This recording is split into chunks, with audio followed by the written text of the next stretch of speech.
तो आप सबका वापस से स्वागत है मेरे चैनल साइंस बाय एड में। एक न एक दिन यूनिवर्स खत्म हो जाएगा और ये यूनिवर्स में कोई भी चीज़ नहीं बचेगी, मगर हमारे सिविलाइजेशन, हमारे ह्यूमैनिटी के लिए एक ही लास्ट सोर्स बाकी रहेगा, वाइट ड्रॉप्स। ये वाइट ड्रॉप्स होते क्या हैं? ये बनते कैसे हैं?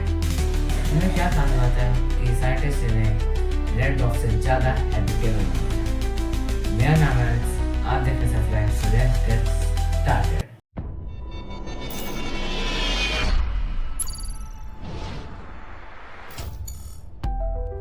तो जो वाइट ड्रॉप्स होते हैं, आप उनको बेसिकली बोल सकते हैं एक स्टार की डेड बॉडी, यानी कि लाश।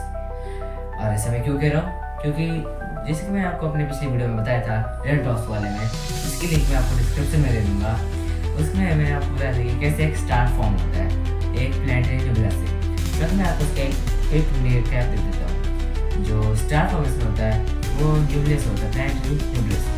तो उसमें क्या होता है, प्लैनेटरी न्यूक्लियस सिंपली एक गैस और डस्ट का मिक्सचर होता है जो बड़े बड़े गुच्छे बना के बड़े बड़े ग्रुप में यूनिवर्स में होता है, जिसकी वजह से वो होता है जब उनमें प्रेशर पड़ता है और जब वो घूमते हैं, इस वजह से वो घूमते घूमते उनका कई मिलियंस तक वो घूमते रहते हैं। इस वजह से वहाँ पे बहुत ज़्यादा उनकी जो सेंटर होती है वहाँ पे बहुत ज़्यादा हीट बनती है, डेंसिटी वहाँ पे बहुत बढ़ जाती है और वहाँ पे ग्रेविटी इतना स्ट्रॉन्ग रहता है। इस वजह से वो पूरी जगह कोलैप्स करती है एक स्टार में। और वैसे तो उसको स्टार नहीं बोल सकते, उसे प्रोटो स्टार बोलते हैं, या फिर बेबी स्टार भी बोल सकते हैं।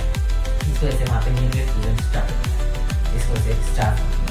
तो ये मास के ऊपर डिपेंड करता है कि लेवल में कितना है।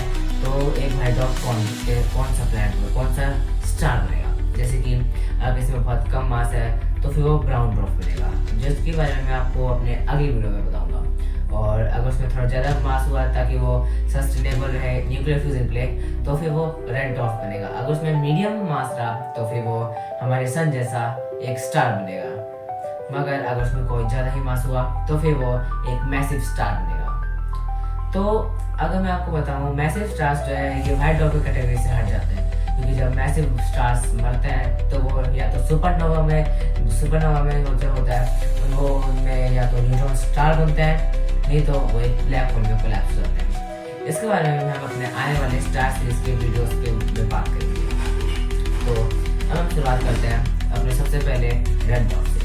तो रेड ड्रॉप्स का मैं आपको एक क्विक रिकैप देता हूँ। वो भी एक छोटे मास में होते हैं और बहुत देर तक न्यूक्लियर फ्यूजन को सस्टेनेबल रख पाते हैं, क्योंकि वो कन्वेक्टिव वे ऑफ फ्यूजन इस्तेमाल करते हैं, जिसमें उनके कोर में कन्वेक्टिव करंट बनते हैं, जिसकी वजह से जिनका ऊपर का हाइड्रोजन होता है वो वापस जाके कोर में मिल जाता है, जिसकी वजह से वो वहाँ पे कोई हीलियम का गुच्छा नहीं बन पाता और हीलियम होता है वो ऊपर जाता है। इसलिए वो कई सालों तक चल पाता है और उनके पास मास भी कम होता है और प्रेशर भी कम होता है। इसलिए वो धीरे धीरे करके अपना सर का साथ इस्तेमाल करते हैं, इसलिए वो बहुत लंबा जीते हैं, लगभग 10 ट्रिलियन साल तक जीते हैं।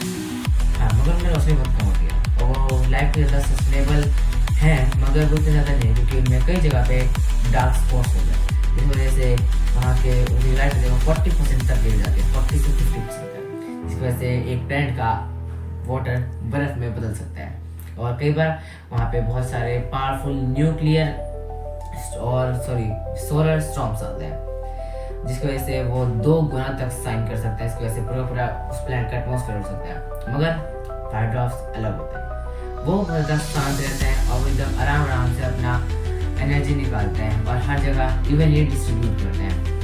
तो जब एक रेड ड्रॉप धीरे धीरे करते करते उनके कई खरबों साल बीत जाते हैं, तो धीरे धीरे करते करते एकदम साइलेंट, एकदम क्वाइटली एक रेड ड्रॉप से एक वाइट ड्रॉप बन जाते हैं। और हमारे सन के केस में जो मीडियम मास वाले स्टार्स होता है, जैसे हमारा सन है, तो उसमें क्या होगा, वो रिएक्शन करेगा और करते करते करते न्यूक्लियर फ्यूजन में एक पॉइंट ऐसा आएगा तो उसके पास हाइड्रोजन ज़्यादा नहीं बचा होगा, फिर वो इस्तेमाल करेगा हीलियम को। मगर हीलियम को इस्तेमाल करने से पहले एक और होता है, इसमें इतना ज़्यादा प्रेशर पड़ता है ऊपर से, ग्रेविटी उसको अंदर से धकेलती है कि उसका जो न्यूक्लियर रिएक्शन से जो एनर्जी निकलती है, अगर हमारा भी तो अपनी न्यूक्लियर एनर्जी के रिएक्शन से जो एनर्जी निकलती है उससे वो ग्रेविटी के फोर्स को रोक देता है, तो उससे बैलेंस बन जाता है।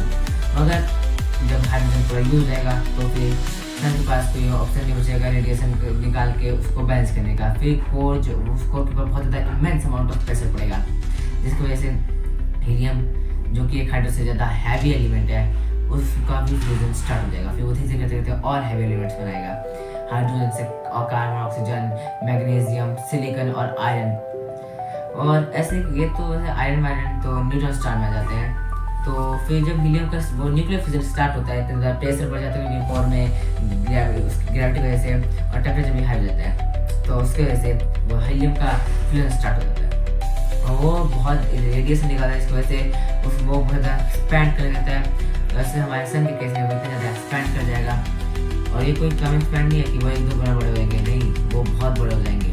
वो एक्सपेक्टेड है और एक्सपेक्टेड तो नहीं, श्योर है कि हमारा सन जो है जब अपने जाइंट फेज में जाएगा तो फिर वो मरकरी और वीनस को जरूर से लेगा अपने अंदर, मगर ये भी उम्मीद है कि वो अर्थ को भी अपने अंदर ले सकता है।